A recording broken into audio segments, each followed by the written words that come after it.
Hey y'all. So I wanted to do a silk press video for y'all because if y'all follow me on Instagram, and if you don't, what is you doing? Follow me.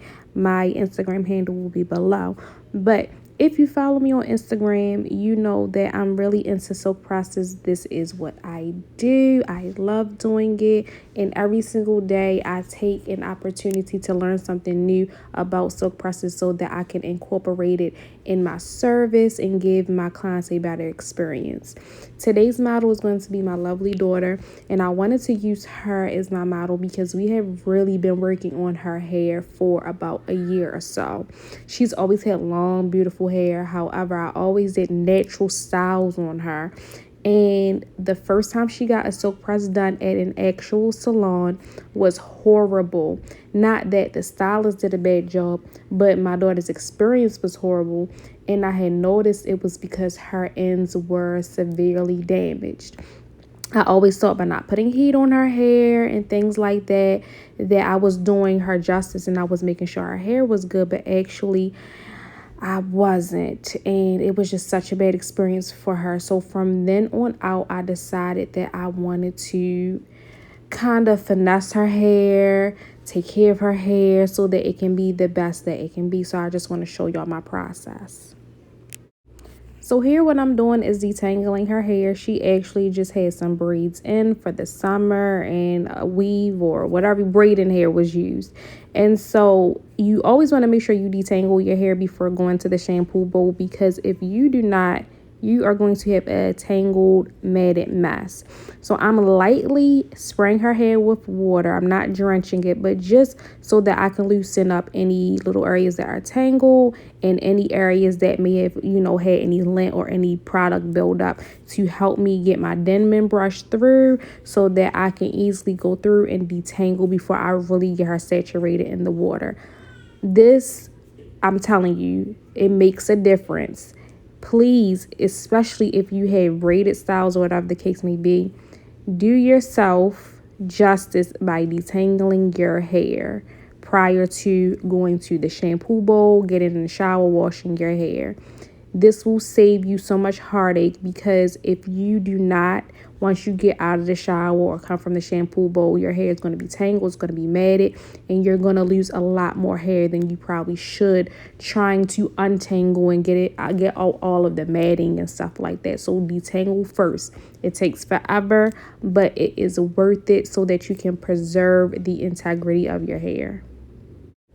All right, y'all, we are at the shampoo bowl with it, and I really love this part of the process. And the reason why I love this part of the process is because this is where I feel like I really get to learn my client's hair.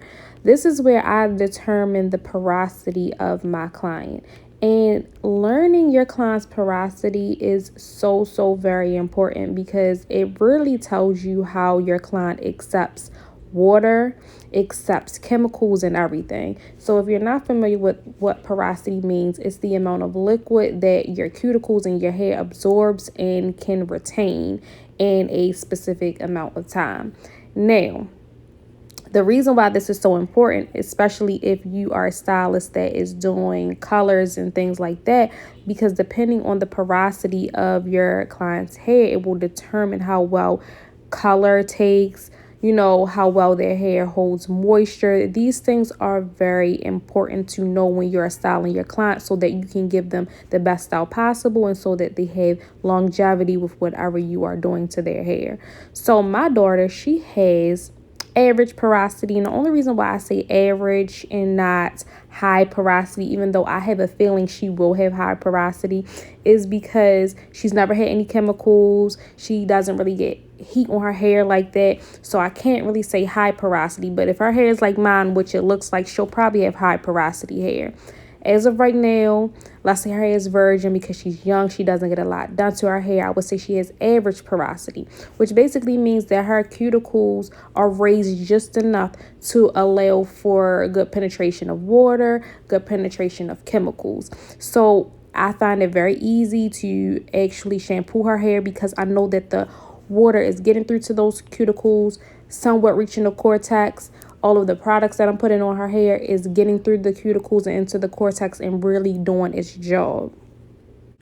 Another thing I want to mention, guys, is when you are shampooing your client, and I didn't do it here because she's a child, but when I shampoo my client's hair, I like to shampoo at least 2 to 3 times. The first shampoo, I normally use a clarifying shampoo, and I use a clarifying shampoo because what I want to do is strip any dirt, any oils, any buildup from my client's hair. Y'all probably hear my son. Especially during those summer months where it's hot and it just there's a lot of buildup in your client's hair, and they're wearing protective styles and stuff like that. So I really like to go in first with a clarifying shampoo. Now, clarifying shampoo can really strip the hair, can really strip the scalp. So then I go in with the moisturizing shampoo to replenish the hair and bring some of that moisture back in. But when I shampoo, I'm normally doing it 2 to 3 times to make sure that I get a clean canvas. By the time I finish shampooing her hair, I literally should hear like squeaky sounds. We want to make sure that the shaft is completely clean so that when I go in and I use heat tools, I'm not putting or applying heat to dirty hair, basically. And then once I condition the hair, I like to go in with a paddle brush, a Denman brush, or a wide tooth comb to do some of the detangling at the bowl while the hair is still slick and has product on it that will allow me to get through the hair without, pulling and snatching because of any tangles. I do a lot of the work at the bowl so that when I bring my client back to the chair, everything goes quick at that point because a lot of the work was done at the bowl. Just to double back really quickly, the reason why I didn't use a clarifying shampoo on her is because she is a child, and I don't want to strip too much of her oils because as her being a child, she needs all of the oils that she can get, everything that she has. And so I just like to go in with a moisturizing shampoo and just shampoo as much as I can to get as much buildup off without actually using a clarifying shampoo and stripping her 100%. Y'all, do y'all see the curls on the girl, baby? They are so juicy. They came back to life. And this is because we did a great shampoo. So at this point, I just like to look through the hair, see what's damaged, see what's not. Look at that scalp to make sure that it's 100% clean. And I think we did a great job. Y'all hear my son? Anyway, so when I finish the shampoo process, I like to go in with the leave-in conditioner. When I am doing the silk press, I try not to put a lot of products during the actual process when I'm applying heat. So I do it before. So we do a nice little leave-in conditioner. I love this one because I feel like it gives a lot of slip so I can detangle her hair. And I think it leaves her hair very moisturized and kind of like quenches her hair. And then y'all, this camera blow dry spray is top tier. Top tier. I feel like my silk press services have been 100% better since using that blow dry spray. I feel like I do a lot of the pressing during the blow dry with that. So I love that for me. So this is just taking it back to what I am learning in cosmetology school. We're going to split this baby into 4 quads, and we're going to go through and we're going to detangle. It is so important during this process to make sure you make everything neat so that you know where you're going. You can't know where you're going if you don't have a good, clean starting point. So that is what I'm setting myself up for right now. You want to set yourself up for a great service. So that's what I'm doing. I am parting the quads out, I am detangling, and I am clipping up so that everything has a nice neat order to it. One piece of advice that I feel like is so necessary because I see it all the time, I even used to do it myself, is it's so important for me at least to detangle prior to blow drying. I used to think that it was okay to detangle the same time I was blow drying with the comb attachment on the blow dryer. And baby, was I wrong? And I really feel like that has contributed to breakage and just a lot of damage on the ends especially. So I like to take my time and detangle first, especially while the hair is at its wettest right now. And then I pin it up and then go in with blow dry. Now, I actually very seldomly use my comb attachment.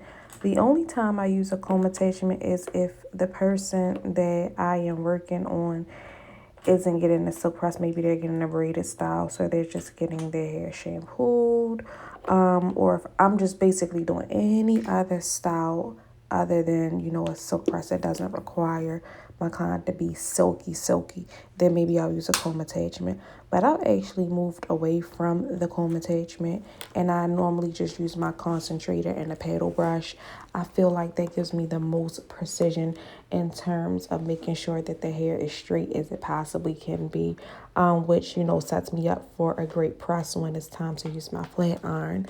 And so right here, all we are using is the tension method. And the tension method is so important because that is how you are going to get the hair silky straight so that you don't have to do so many passes with the flat iron. That tension is allowing me to get the heat where I need it to be in the places where I need it to be. And it just stretches the hair out perfectly so that we don't have to apply so much heat with that flat iron. Now, one thing that I do want to let you all know about the blow dry process is people normally think that the flat iron is the most important part, but the blow dry actually is. This is going to set you up for the perfect soak out when you are doing the flat ironing. So take your time with blow drying. Now, the reason why I told you all before that porosity is so important because again it shows you how the hair accepts everything. My client right here, which is my daughter, she has average to high porosity hair. I don't have to have the heat on high in order for her hair to get straight because her hair accepts heat very well. So I have her heat on medium, but I have the blow dryer up on high so that the medium heat is really pushing through to the hair. If I were to put her heat on high, then it would dry before I got a chance to even stretch it out, and we don't want to do that. So this is why it's important to learn your client's hair, learn how it accepts water, chemicals, heat, and everything like that so that you can tailor your service to them. But yes, her heat is only on medium, but it's at high, if that makes sense, because normally most blow dryers have two settings. One is for the pressure, which that is on high, and then one is for the heat, which is on medium. This way I can move at a nice even pace and I can get her straight and she's not drying before I get her straight. So as you see, her hair is completely stretched out now. And so she's basically set up for a great flat iron. What I put on her is just a great shine mist. And I love this because it's not oil based, so it's not heavy. And with her having fine hair, she doesn't need anything to actually weigh her hair down. So again, this is why you want to learn about your client's hair. You want to see if they have fine, medium, or coarse hair because that will let you know how they accept certain products. Her having fine hair, she doesn't need a lot of products in her hair because it will just wear her hair down and make her silk press very heavy, very oily, and old quickly. So once I put that shine mist in her hair, I made sure that I brushed it through so that it's not just sitting on her hair. That is a sure way for her hair to burn. We want to make sure it brushes through, it gets saturated into her hair. Again, I'm going to go ahead and part in 4 quads because I am setting myself up for her flat iron process. We want to make sure we're neat with this so we can just breeze through. Now, y'all, please forgive me on this because I'm still learning the right angles in which you should record something like this. And so you're going to see my arm blocked by a lot of this. But simply what I'm doing is I'm taking a very small flat iron, one that you normally would use for shortcuts, and I'm using that to get to her roots. The type of flat iron I have, a regular flat iron I have, it doesn't have any protective, whatever it's called, on the outside. I like to say like protective plates on the outside, like flat irons would normally have. And so I get nervous getting close to the root. That's just me. So I use the small flat irons at the root, and then I go in with my regular flat irons. Now, there are people that can use these just fine and get right up to the root. That is not me. You have to know what your weaknesses are. I know that that's not my strong point. And so, with that being said, I found ways to maneuver around it so I can still give my clients a good silk press, because what you don't want to do is you don't want to burn your clients. So, if I ever feel like I'm able to go to the root with my other flat iron, then I'll do it. If I feel like I shouldn't, then I don't, because at the end of the day, it's all about protecting your client's hair and their scalp. And so, if I have to take an extra step and using a small flat iron, then that's just what I'm going to do to, protect my client. So what I do is I do the root touch with the small flat iron 1 to 2 times, maybe a third time, depending on, the density of their hair. And then I go in with my regular flat iron and I go ahead and I soak it right out. And as you see, I'm not doing a whole bunch of passes. Not doing, because it's not necessary. Why? Because we blow dried perfectly. We got that tension, and then we already stretched her out beautifully. So because of that, we don't have to spend so much time putting excessive heat on her hair to get it silky straight. As you see, I'm breezing through her hair. I'm already halfway through the back of her hair. You don't see me putting excessive heat on her hair with the flat iron. There was no need to do that. So when I tell y'all, every process leading up to this, the detangling, being at the shampoo bowl, the blow dry, set you up for a flawless silk press. I really mean it. Look at the sheen on the hair. Look at me just running my fingers straight through.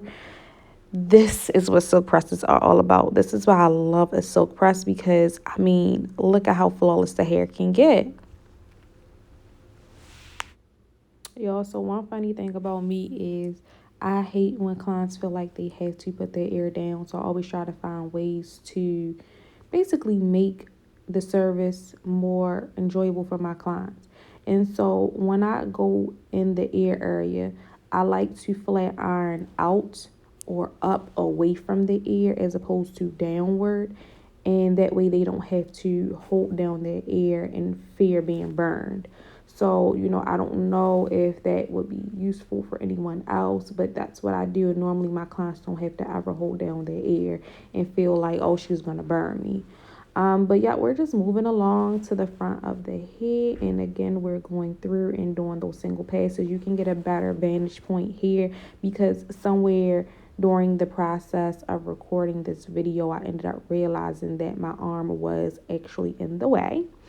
So I try to maneuver a little better so that you all can see it, but I'm learning. So, give me some time. But yeah, we're just breezing through her hair here, and we're just hitting those roots up with the mini flat iron, and then we're going through with the regular flat iron, and we are soaking it out. And the flat iron I'm using is a Babyliss Titanium Pro flat iron. And you can use a ceramic flat iron if you would like. Ceramic flat irons, I believe, have a protective coating on them. So they are good. Titanium flat irons, they don't have a protective coating on them. So you want to be careful with how high you're bringing the heat on them. But I like the titanium flat irons better, because I just feel like they get the hair way silkier than ceramic. That is my personal opinion. It can also vary depending on the brand you're using and the quality of that brand. But I always feel like I get better results with the titanium flat iron as opposed to a ceramic one. It's so crazy because, let me just say this. Silk presses are something that I've always wanted to do. When I started cosmetology school, people asked me what I wanted to do, and I was just like, I just want to silk press. There are people that literally just do this. There are people that work at blow dry bars and all they do are blowouts. Blowouts are similar to silk presses, except for really at the end, they're not using a flat iron unless they really want to get in and curl. They are actually going in and finishing out the style with a round brush and a blow dryer. But there are people that literally just silk press, and I absolutely love this. This is what I want the basis of my business to be. And when I tell people that, they just look at me crazy, because extensions are so popular now, frontals, closures are so popular, and so automatically people just assume that that's what I want to do or that's what I'm doing. But no, like, I really love the natural hair. I really love silking it out. But one of the things that I find a lot of people, I guess, find a hard concept is that you can still keep the integrity of your hair and have a silk press. Having a silk press will not damage your hair as long as when you have the silk press, you take care of it and you're not applying heat to your hair every 5 seconds. When you get a silk press, your silk press should last you about at least 3 weeks before you're needing to put heat on it again.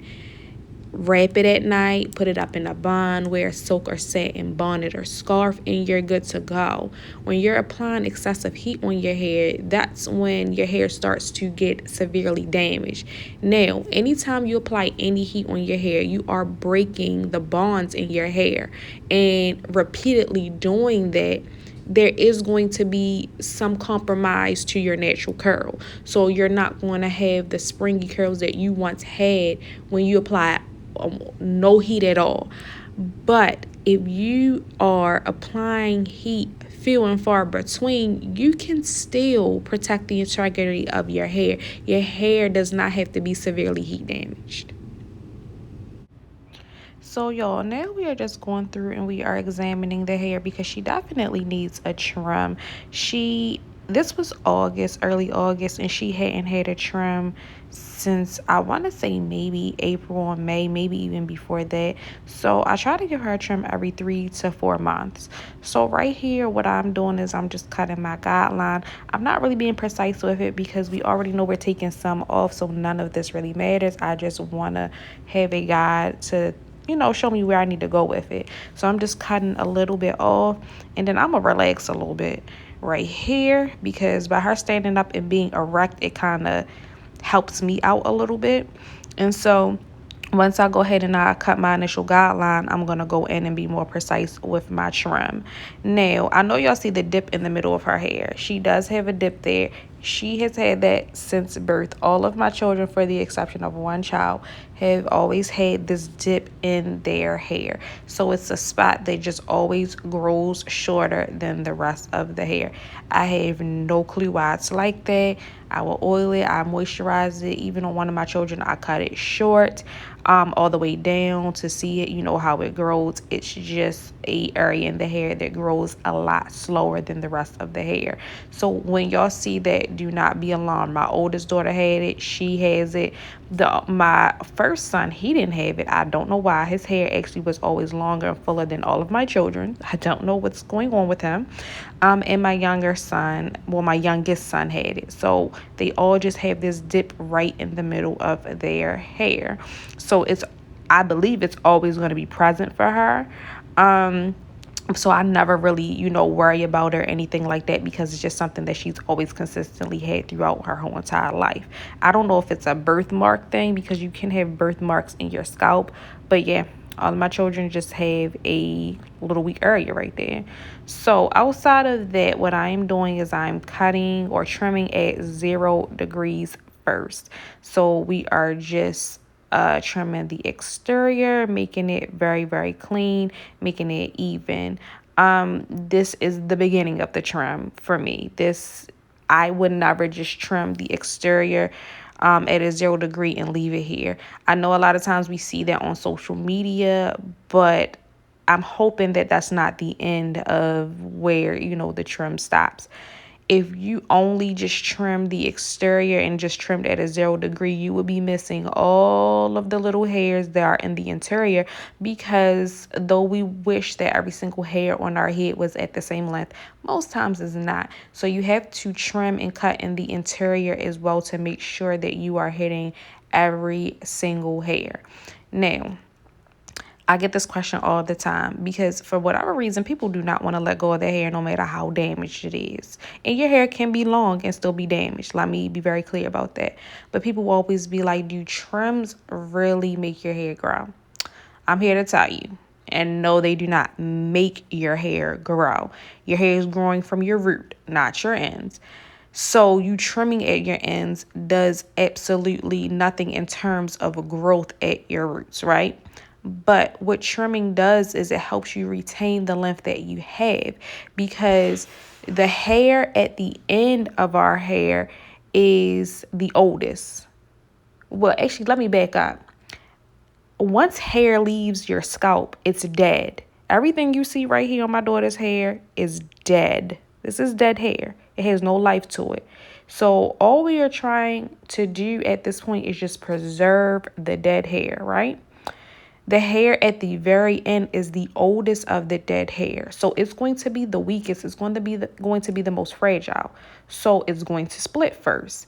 If we don't go in periodically and trim off those ends, it's going to split all the way up the shaft, all the way up the shaft. And it will compromise the newer dead hair. And you don't want that. So does trimming make your hair grow? No, but what it does is it helps you retain the length that you have with your hair. And that is when you start to see the growth because you're keeping it longer and you're retaining it. So like I said, guys, I don't just trim at a 0 degree, but I go and I bring the hair out and I trim. And you can kind of say that that's a 90. If I were cutting, then you would say that I was pulling at a 90 degree, but I'm just trimming. And I'm going in the interior, making sure that I'm trimming every hair that I bring out. And once I trim, you can see that the hair is just flowing so much better. It moves better. It just overall looks better. Also, this part I was so excited to record because I was finally able to use my T3 curling iron. I had just gotten this curling iron. It's my first time using this product. I went through hell and high water to get this curling iron. I had saw that they were having a sale on Nordstrom, and then I ended up finding the connect with Nordstrom, and she also gave me her discount. But I was so upset because literally like a week later, this thing went on sale for $60, which is the lowest that I had ever seen it. And it was in white because the sale that Nordstrom was initially having was just on this black one. So I was kind of upset, but I was like, Jessica, it's not about the color. It's about the actual product and what it can do. But I was really trying to give y'all, Instagram baddie aesthetic. But anyway, I love this curling iron. There are some learning curves with it. It gets extremely hot. And so you have to move fast with it because if you don't, you will dent the hair and you'll see it later on. So with this, you definitely need to move fast. Also, when I was reading the reviews on it, I heard a lot of people say that their hair got snagged in it, and I wasn't sure what they were talking about until I used it. So the little clip part that you basically put your thumb down on to open and release the hair, if you have the hair down too close to that, it will snag the hair. And I learned that during this process. So you just want to be careful. But other than that, I really love this curling iron. I think that it's very cutting edge. It's probably one of the better curling irons that I have used thus far. Y'all see that dent right there. And so once I learned how to maneuver with it, I absolutely loved it. But we're just right now putting some loose waves in her hair. Nothing too serious, just something that when she wraps her hair, she'll just have like a little bump when she takes her hair down. And as you see, we're moving through this quickly because all the work has been done. We're just styling her at this point. You see the sheen. You see how flat and flawless her hair is. And that's because we took our time with our silk press, ladies. But yeah, that's basically it at this point. She's never asked for any tight curls. I have no clue why, because it will look so cute on her hair, but this is not what we normally do. And when I'm done curling her hair, I like to go in with like a holding spray. And my favorite right now is Kenra's volumizing spray. It just Kenra's line is just amazing. If you ever get a chance to try them, please do. But it just allows the curls to keep their memory much longer, and so they're not dropping as soon as you leave the salon. And one tip that I learned is you can even spray the hair before you go in and flat iron it and curl it with this volumizing spray, and the curl will actually last longer than when you spray it at the end. But we are done, ladies. Thank you for sticking with me through this. Look how beautiful our hair looks. Look at it when you pull it forward. Bam. You see that?